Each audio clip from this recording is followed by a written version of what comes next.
अलीनगर से चुनाव लड़ने वाली 25 साल की पहली बार मैदान में और लोक गायिका मैथिली ठाकुर हमारे साथ जुड़ चुकी है। मैथिली, आपका बहुत बहुत स्वागत है। खूब मेहनत की है और अब फल की बारी है भैया। कड़वा भी हो सकता है, मीठा भी हो सकता है। तैयार है आप? बिल्कुल, बिल्कुल।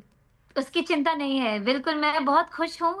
मुझे जो मिला है, लोगों का प्यार, आशीर्वाद और मैंने जितनी मेहनत की है, तो जो लोगों के दिलों में मैंने जगह बनाई है, उससे मैं बहुत सैटिस्फाइड हूँ। नहीं, पर आपका आपका ग्राउंड तो बहुत टफ था। अगर जातीय समीकरण देखें तो सामने वाले ने भी तगड़ा चेहरा दिया था।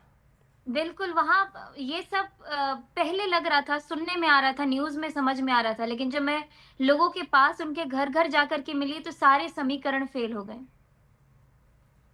जी, ये न्यूज 18 इंडिया का सर्वे अब से कुछ देर में आएगा। मैथिली, आपकी सीट के अलीनगर के बारे में भी पता लगेगा कि किस तरफ वो जा रही है। लेकिन एक चीज बड़ी इंपॉर्टेंट है, आप चुनाव लड़ी, बिहार, आप 25 साल की हैं और बिहार में 20 साल से नीतीश बाबू हैं, तो क्या सबसे बड़ा फैक्टर लगा इस बार एनडीए वापस आएगा, चुन के दोबारा जीत के आएगा 20 साल के बाद? वो सबसे बड़ा कारण आपको क्या लगा? 25 साल की आप सबसे युवा हैं, ज़्यादा what is the reason behind it? महिलाओं के अंदर जो जागरूकता मैंने देखी और जितने-जितने हमारे नए युवा फर्स्ट टाइम वोटर्स हैं, सबका जो विश्वास देखा मैंने एनडीए के प्रति, जी मोदी जी के प्रति और नीतीश कुमार जी के प्रति। तो महिलाएँ तो बहुत खुश हैं, हमारे फर्स्ट टाइम वोटर्स। मुझे लग रहा है कि ये दोनों मिल कर के एक नया समीकरण, जो आप जैसे मैं न्यूज़ में देख रही थी, एम-वाई समीकरण, जो है अलीनगर के लिए बहुत ज़्यादा लोग, लेकिन उसमें धर्म और एक कास्ट, मुस्लिम और यादव, ऐसे समीकरण की बातें मैंने न्यूज़ पे सुनी थी।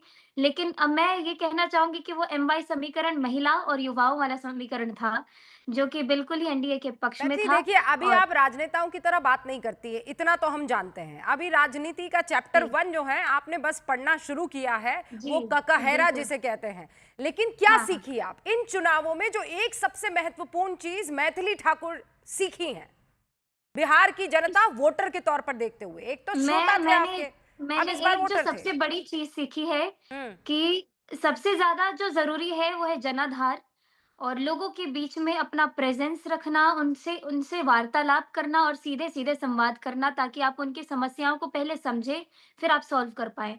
बड़ी-बड़ी बातें बोल कर के लोग भी बहुत ही ज़्यादा आजकल जागरूक हो गए मतदाता, कि कौन जो बोल रहा है, वो सच बोल रहा है कि बस ऐसे हवा-हवाई अच्छा बातें हैं। मैथिली, एक तो मुझे थोड़ा कड़वा सवाल है लेकिन मैं पूछूंगी आपसे। आप जी, जब जी, लोगों जी। के सामने जाती थी, वो सब धुरंधर है भाई, है ना? वोटर भी बड़े बड़े वोटर्स। आप अपनी जी। उम्र के लोगों से मिलती होंगी, अलग बात है। किसी ने आपको ये नहीं कहा कि तुम तो कल की आई बच्ची हो, तुमसे क्या हो नहीं, पाएगा, नहीं। तुम क्या संभाल उम, पाओगी, तुम तो सिर्फ गाना सा गाओ? ये सब बस वो जो हमारे जो ओपोनेंट वाले टीम के अ, नेता हैं और उनके जो कुछ लोग हैं, सिर्फ़ वही लोग ऐसा बोल रहे थे, लेकिन जब हम आम लोगों के बीच में जा रहे थे, तो ये सवाल कभी किसी ने नहीं पूछा।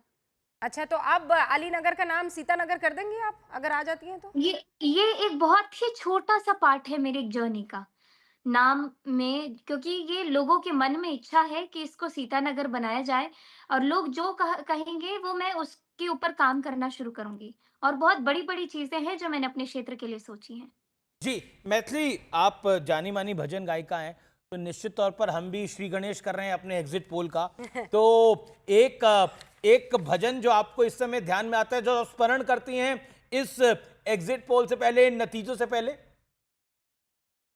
मैं बस ऐसे ही एक भजन सुनाती हूँ, बिल्कुल आगे-पीछे कुछ ना सोचते हुए। रघुवर लागत है मोहि प्यारो, रघुवर लागत है मोहि प्यारो, अवधपुरी सरयों तट विहरे, अवधपुरी सरयों तट विहरे, प्राण हमारो पियारो, रघुवर लागत है मोहि प्यारो। बहुत बहुत शुक्रिया जी मैथिली, हमसे बातचीत करने के लिए। लेकिन जी आप जाते जाते बस इतना बता जाइए कि अगला मुख्यमंत्री बिहार का कौन होने वाला है? अब ये लोग डिसाइड करेंगे, और जितने हमारे बड़े-बड़े वरिष्ठ नेता हैं वो डिसाइड करेंगे। लोग नीतीश कुमार जी को बहुत पसंद किए हैं। नीतीश कुमार को पसंद किए, देखिए पार्टी लाइन टो करेंगी। बहुत बहुत शुक्रिया मैथिली ठाकुर आपका।